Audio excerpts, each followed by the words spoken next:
ዋንቲያ ሰለሞንን በሚዲያ ላይ የተነሳበት ግለሰብ አሁን ላይ መሞቱ እየተሰማ ይገኛል። በዋንቲያ ምክንያት ሞተ የሚሉ ሰዎችም በጣም መነጋገሪያ ሆነዋል። ታዋቂው ሙዚቀኛ ተመስገን ገብረ እግዚአብሔር ስለ መንግስት ያወራው ነገርም መነጋገሪያ ሆነዋል። እንመለከታለን። ሰላም ጤና ይስጥልን ቤተሰቦች እንዴት አላችሁ? እንደምን ቆያችሁ? ዛሬም ተመልሻለሁ። በዛሬ ቪዲዮቻችንን በጣም ምርጥ ቪዲዮዎች እንመለከታለን። ሐሳብ አስተያየቶቻችንን እየሰጠን አብረን ቆይታ እናደርጋለን። እናንተ ሐሳቦቻችሁን ኮሜንት መስጫው ላይ ታስቀምጣላችሁ። እስከ ቪዲዮ መጨረሻ ድረስ ስትከታተሉ ግን ቪዲዮ ላይክ በማድረግ ሌሎችም እንዲሳተፉበት አድርጉ። በጣም መነጋገሪያ ጉዳዮች አሉ። ሐሳቦቻችሁን መስጠታችሁን እንዳትረሱ። ለቻናሉም አዲስ ከሆናችሁና ለመጀመሪያ ጊዜ የምትመለከቱት ቻናሉን ሰብስክራይብ በማድረግ ቤተሰቡን እስከ ቪዲዮ መጨረሻ ድረስ የትም እንዳትሄዱ።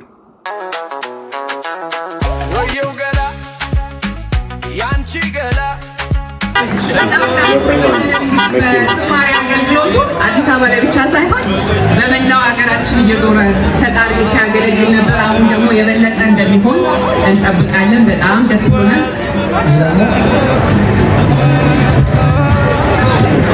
አሁን እንግዲህ እንደነገርኳችሁ የሰላም ልብ ደረጃ ላይ ደርሰናል። ቴንክ ዩ ሶ ማች።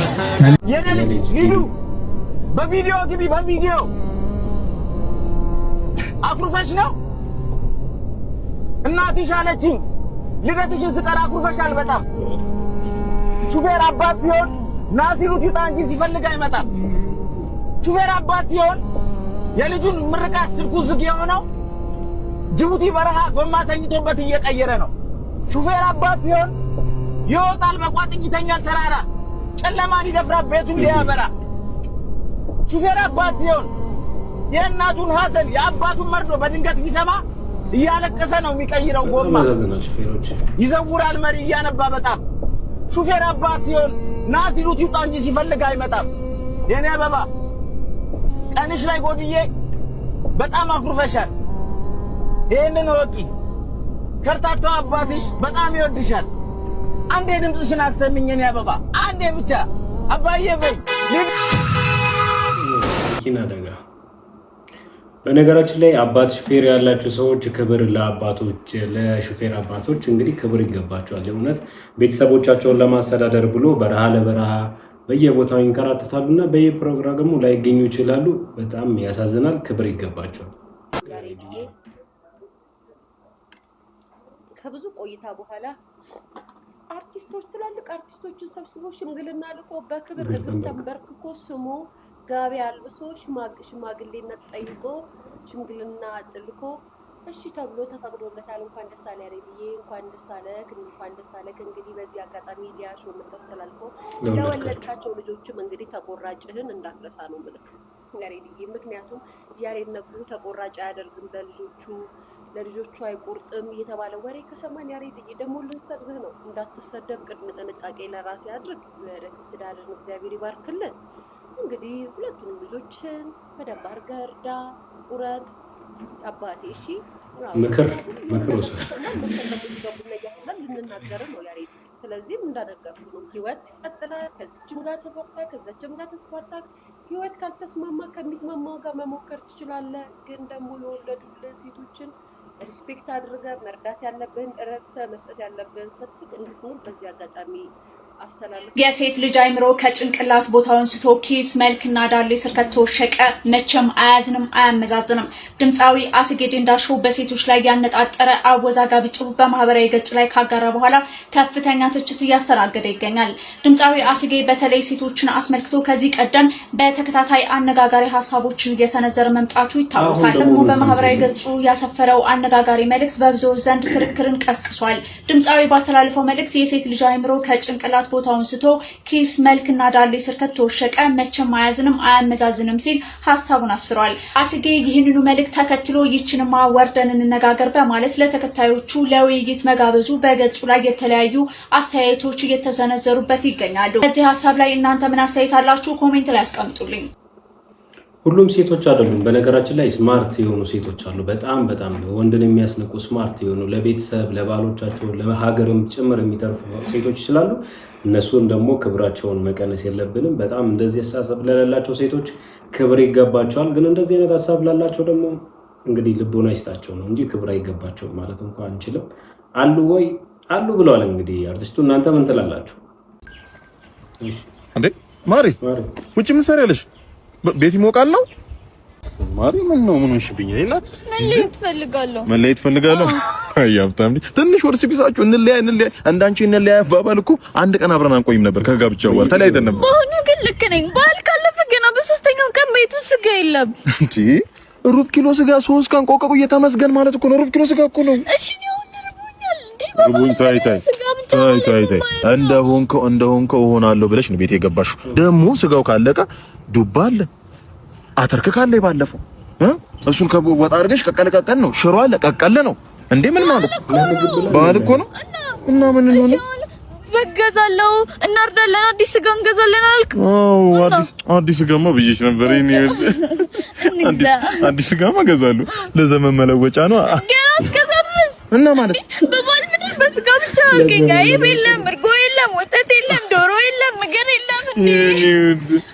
ቤተሰቦች ቢያዩ በጣም ነበር አይደለ? የኔ ቤተሰቦች ደግሞ ቢያዩ በጣም አሞላቀካት ነው የሚሉኝ። ይኸውልሽ ይለያያል የመጣንበት ቦታ። ሲቀጥል ደግሞ ባለፈው ታባ ያመጣችሁ ቡላ አለ፣ እሱን እናኖክረዋለን። ቡላ ምን ያደርጋል? ኮባው ላጣ አልበላም እና አባቴ ጋር ሄዳለሁ በእውነት ቀረበ ምን ነው የምትለው? ወቀቱ ስዩም እጅግ አዝናኝ የሆነ ጽሁፉን ከኤምኤምኤ ፋይቱ በኋላ አጋርቶናል። እንደሚከተለው ላንብቡላችሁና መጨረሻ ላይ ደግሞ ሐሳባችሁን ጽፉልኛላችሁ። ግጥሚያው ይሰኛል። ሁለቱ ኬክ ቦክሰሮች ያደረጉትን ትንቅንቅ ተከታትየዋለሁ። ገና ግጥሚያው እንደተጀመረ አሸናፊው ተሸናፊውን አዋክቦ አጣድፎ ጣለው። ከዛ እስኪነሳ ታግሶ ይጠብቀዋል ብዬ አሰብኩ። ያሰብኩት አልሆነም። አጅሬው ከወደቀው ሰውዬ ጀርባው ላይ እንደ አራስ ልጅ ፊት ብሎ ቋጥኝ በሚያካክል ቡጢ ማጅራቱን ይደልዘው ጀመር። ምን ነው ጀለስ? እንኳን ሰው እህል እንደዚህ አይበራይም። ምንም እኮ ቢሆን የአገር ልጅ ነው። ጥሎም ደብድቦም አይሆንም። ከበሮ እንኳን ታቅፎ ነው የሚደበደበው። የገረመኝ ድብድቡን ለማየት ሁለት ገበያ የሚያህል ህዝብ ግልብጥ ብሎ መምጣቱ ነው። የግጥም ምሽት ለመታደም የዚህን ሩብ ህዝብ ዝር አይልም እኮ። ከግጥም ይልቅ ግጥሚያ የሚያማልለው ህዝብ እንዴት በስልጣኔ ጎዳና ሊራመድ ይችላል? ይላል እንግዲህ በእውቀቱ ስዩም። ግጥሚያውን ለመታደም የመጣው ይህ ግላዲያተራም ስብስብ ግጥሚያው ቶሎ በማለቁ የተናደደ ይመስላል። ዘለግ ላለ ጊዜ ሲዘነጣጠሉ ለማየት አሰፍስፎ እንደመጣ ያስታውቃል። ብዙዎቹ ተመልካቾች ተሸናፊው ቀለል ያለ ቀዶ ጥገና ተደርጎለት ተመልሶ ወደ ሪንጉ ገብቶ የተረፈውን አካሉን እንዲያጣ ጠብቀው ነበር። የፕሮግራሙ አዘጋጅ ቢቸግረው ወደ ተመልካቾቹ ዞሮ በእኛ በኩል ዝግጅቱ ተጠናቋል፣ ከፈለጋችሁ እርስ በርስ መከሳከስ ትችላላችሁ፣ እስቲ አጠገባችሁ ያለውን ዞር በሉና እናት ትረዳ በሉት በማለት ጥሪ ያቀረበ። በነገራችን ላይ 1 ሚሊዮን ብሩ የሚገባው ለአሸናፊው ሳይሆን ለተሸናፊው ነው። በ300,000 ብሩ ቢታከምበት፣ በቀረው ደግሞ ለ3 ወር ያህል የሾሆና ቅቅል ቢበላበት ይጠገን ይሆናል። አሸናፊውማ ብዙ እድሎች አሉት። ጋባዥ ይሰለፍለታል፣ ስፖንሰር ይደለተለታል። ሀብቶችም እገሌን አስቦካልኝ ብለው ሸጎጥ የሚያደርጉለት ብቻ ዘናጭ ሀብታም ሊያደርገው ይችላል። ተሸናፊ ምክትል አሸናፊ ሆኖ የሚቆጠርበት ሀገር አለ። እዚህ ሀገር ግን አንዴ አትሸነፍ፣ ተደራጅተን ሙድ ነው የምንይዝብ። የቆየ ባህል ነው። እቴጌ ጣይቱ ድሮ ከምኒልክ ቤተ መንግስት ተባረው እንጦጦ በግዞት በተቀመጡበት ወቅት ሰፊው ህዝብ ናቅ ናቅ ሲያረጋቸው አዩና የችን አንጎራጎሩ። ከተቀመጥኩበት ከስፍራዬ ቢያጣኝ አንቱ ያለኝ ሁሉ አንቺ ሊለኝ ቃጣኝ። እንግዲህ ሲል ጽሁፉን በእውቀቱ ስዩም አጋርቶናል። እናንተ እንዴት አገኛችሁት? ሐሳብና አስተያየቶቻችሁ ኮሜንት ላይ ጻፉልን። ከወደዳችሁ ሼር ማድረጋችሁ እንዳትረሱ። ለዚህ ቻናል አዲስ ሆናችሁ ፎሎ አድርጉ። መልካም ቀን።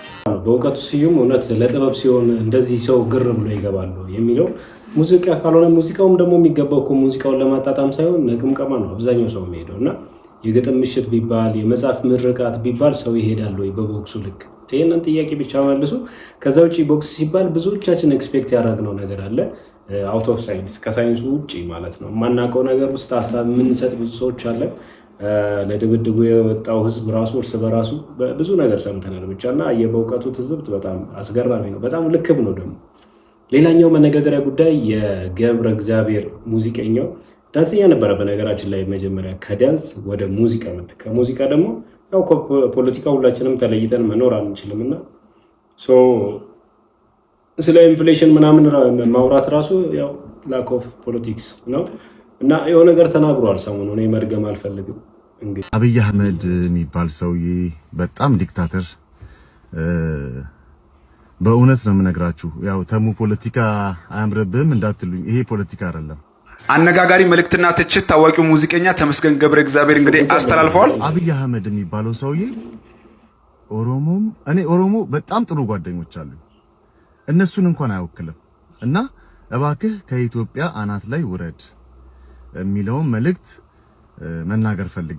ይህን ሀሳብ በራሱ ቲክቶክ አካውንት ላይ ነበር የለቀቀው። ታዋቂው ሙዚቀኛ ተመስገን ገብረ እግዚአብሔር ፖለቲከኛ ሆኜ አይደለም፣ ነገር ግን ከሰባዊነት አንጻር ነው ወይም ደግሞ ሰባዊነት ተሰምቶኝ ነው የተናገርኩት በማለት ተናግሯል። ከፍተኛ በደል ነበር የደረሰብኝ በማለት አሁን ያለውን ስርዓት እንግዲህ ወቅሷል። በተመስገን ገብረ እግዚአብሔር ሀሳብና አስተያየት ላይ ምን ትላላችሁ? ሀሳባችሁን ኮሜንት ላይ አስቀምጡልን። ይህን ቪዲዮ ሪፖስት፣ ኮፒ ሊንክ ማድረጋችሁ እንዳይረሳ። ሙሉውን እንግዲህ ቪዲዮ ማየት ከፈለጋችሁ የራሱ የቲክቶክ አካውንት ላይ ገብታችሁ መመልከት ትችላላችሁ። እንኳን ሰላም መጣ ተመስገን። እውነት ተሙዬ በጣም ወደ ፖለቲካ መጣ። አዎ እኔ አንተ በጣም ነው የምትመቸኝ እኮ። ይኸው ከተወዛዋዥነት ቀጥታ ዘፋኝ ሆንክ። አሁን ደግሞ ከዘፋኝነት ቀጥታ ፖለቲካ ውስጥ ነው የገባው። ጠቅላይ ሚኒስትር ነው ጀምሮ። አንተ ቀስ ብለህ ከስር እንኳን አትመጣም እንዴ? በህይወት ዘመን አንድ ቀን ፖለቲካ ሙዚቃ ሰርተህ ማታቅ፣ ፖለቲካ ከህዝብ ጋር ቆመህ ማታቅ። ዛሬ የሆነ ሙቀት አለ፣ ዛሬ የሆነ ትኩሳት አለ ብለህ ተነስተህ ትንተና ትሰጣለህ እንዴ? እና እኔ አንዳንድ ሰው እንደዚህ ሲል መንግስት መደገፍ ይመስለዋልና ኖ አይደለም፣ ልትጠቀሙብን ነው። አንተ ውጭ ሀገር ተደላድለህ እየኖርክ ነው። በዚህ ሰዓት ትኩሳቷን ወይ ከቴዲ አፍሮ ጋር ያለችዋን ሽኩቻ ለመጠቀምና አንተም ከህዝብ ጋር ነኝ ምናምን ልትለን ነው። ስለዳሌና ስለ ውበት ስትዘፈን የነበርክ ሰውዬ ዛሬ እኔ ልታታጅልህ አትችልም። እነ ቴዲ አፍሮ እና ጫሉ እኮ አዲስ አበባ ውስጥ ሆኖ ነው ያው ስራ የሚሰሩት። ብዙ ችግር ቢኖርብኝም አሁን በዚህ ሰዓት ብዙ ችግር ቢኖርብኝም ከአንተ ጋር ግን አብረን ልሰልፍ። ምክንያቱም አንተ በሰዎች ችግር ለመጠቀም ነው የመጣው። አዳዳ ሴታ ሴት ትራንስፖርት ያለበት ሁኔታ ለምን ሰልፍ ነው? የታክሲ ግቢ ድረስ እንግዲህ ነዳጁ የለ። ይገርምሻል፣ ባለፈው ሰልፉ መኝታዬ ጋር ደርሶ ተኝቼ ነው የተሰለፍኩት። ኧረ እባክህ። አዎ። A few moments later የኔ ቆንጆ ታገቢኛለሽ? እዛ ሰርፕራይዝ ላደርግሽ ነበር፣ እዚሁ ሰዓቱ ነጎደ።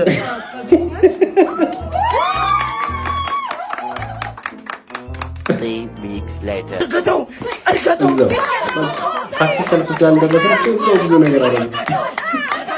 ኧረ ሰልፍ ይደረሳ። ጠጋ በሉ ትንሽ ወደፊት ጠጋ። ቢያንስ ከግቢ ልንወጣ ነው እንዴ? many months later አይዞሽ በርቺኔ እናት አይዞሽ። ቀልድ ተጠመር ሞላናል። ስሙን ግን ማለት ነው ተሰማ ማፍጣም በለው እንዴ? አሰለፈች በሏት፣ አሰለፈች።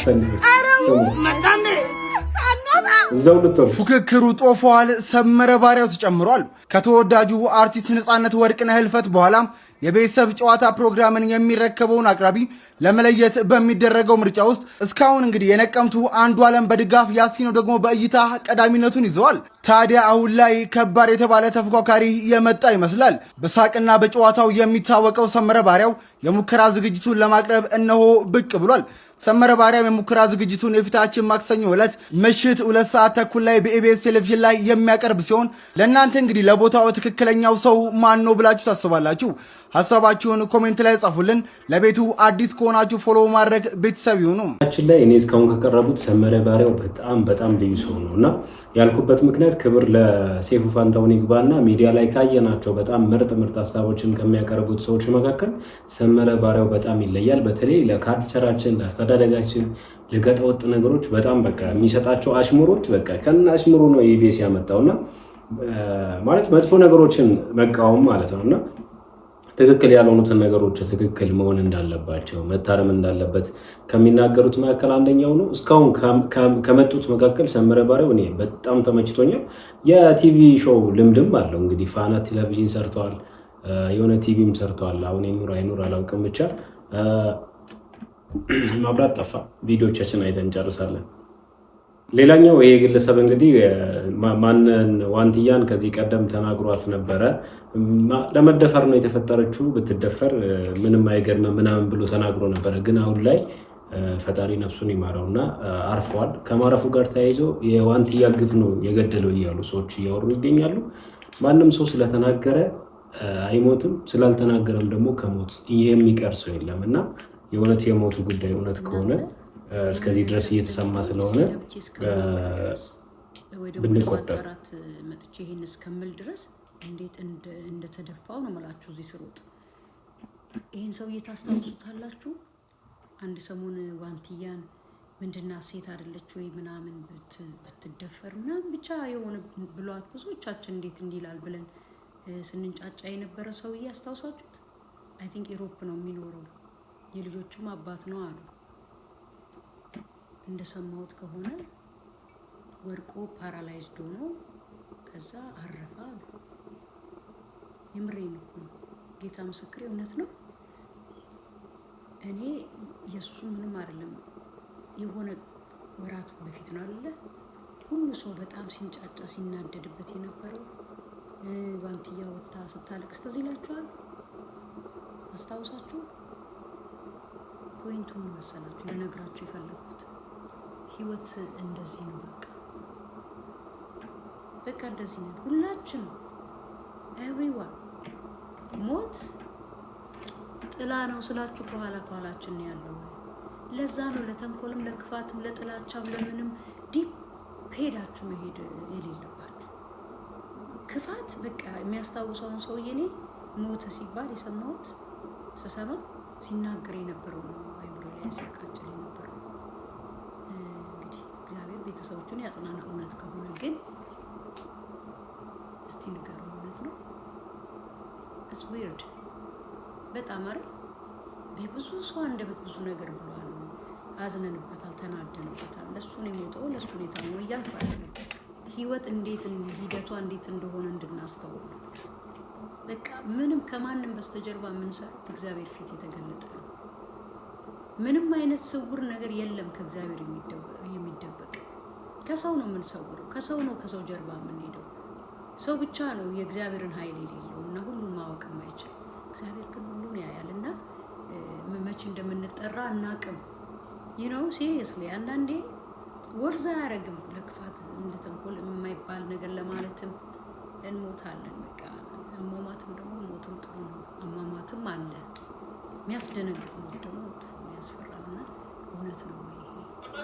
ተመልከት እንግዲህ የፈረንጅ ምቀኛ የቃሉ ቡቲክስን ኮንተንት እንግዲህ ኮፒ አድርጎ ቪዲዮ ሰርቶ ይሶ እንግዲህ ቲክቶክ ላይ ለቋል። በዚህም እንግዲህ እኛ ብቻ አይደለም ውጭ ያሉ ሰዎች ሳይቀር ተናደዋል። የሰው ኮንተንት ኮፒ አታድርግ ከራስ ስራ እያሉም እንዲሁም ልጁ ይደግበት እያሉ ነው። እንዲሁም ብዙ ሰዎች ኮሜንቱን በቃሉ ቡቲክስ ፎቶ አጨናንቀውታል። እኔም አካውንቱ ሜንሽን አድርግላችኋለሁ። የገባችሁ የቃሉ ቡቲክስን ፎቶ ሁላችሁም ኮሜንት ላይ ለጥፉ። እንግዲህ ተመልከቱ፣ ሰው ማደግ ሲጀምር ምቀኛ አይጠፋም ነው ብላችሁ ግን ለመጀመሪያ ጊዜ ሳይ ነው ለካ የነጭም ምቀኛ አለው። ለማንኛውም ፎሎ ማድረግ እንዳይረሳ። አባት አቤት። በህይወት የሚቆጭ ነገር ምንድን ነው? በህይወት የሚቆጨኝ ነገር ጥሩ ጥያቄ ጠየቅሽ። በህይወት የሚቆጨኝ ነገር የሰርጌ ቀን አናስገባም ሰርገኛ እያሉ የምስት ቤቶች ሲጨፍሩ አለመመለሰ ነው የሚቆጨኝ። ምን ትመስላለች እቺ? እናንተን ዛሬ ያገኘሁህ ማዘርን በዛ ደረጃ ተቀብለህ እንትን ስትል ያየሁት ነገር ሰሞኑ ያንን ነገር ስላየሁ ነው። እና በጓደኞቼ ደረጃ እኔም በጣም የሚንቀጠቀጡልኝ ማለት የኔ ቦክስ ጊዜ በጣም መደገፍ የሚፈልጉ ሰዎች በዚህ ደረጃ ተገልብጠው ይሄንን ማሸነፍ መቻል ኤርሚ በጣም ትልቅነት። አሸንፈን የወጣው ያልኩህ ለዛ ነው ቅድም። እና ይሄንን ነገር የሆነ ነገር አድርገን ህብረት ፈጥረን ገና ለሚመጡትም እኛ ኮንተንት ነው እንችላለን፣ ግን ቀጣይ እንደዚህ መግባባት የሚችሉ ሰዎች አስበሻል? አብረን እንደዚህ ተጫውተን መግባባት የሚችል ትውልድ መፍጠር ቀላል አይደለም። ተነጋግሮ ነገር ችግሮችን መፍታት ምንድነው ችግራችን ኢንጆይ ማድረግ የሆነ ቦታ ደርሰን መተን ከቦክሱ ውጪ ይሄ ነገር ደግሞ እያደገ ቦክሱ ላይ ይሆናል። ምኑ ላይ ነው ካለፈው ቦክስ እንግዲህ ያተረፍነው ይሄ እነዚህ ልጆች ብቻ ናቸው። ፍቅራቸውን ለስፖርት ያላቸውን ዲሲፕሊን ተምረናል። እያወራን መብራት ጠፍቷል። ቪዲዮ ላይክ አድርጉ፣ ሀሳብ አስተያየቶቻችሁን ኮሜንት ላይ አድርጉ። መብራት አዲስ አበባ ውስጥ በጣም ከባድ ነው። ይህ ሰፈር ነው ያላችሁ። አዲስ አበባ ሆናችሁ ከተመለከታችሁ አስቸግሮናል። ቀጣይ በምርጥ ቪዲዮ እና መብራት ከመጣ በመብራት እንገናኛለን። መልካም ጊዜ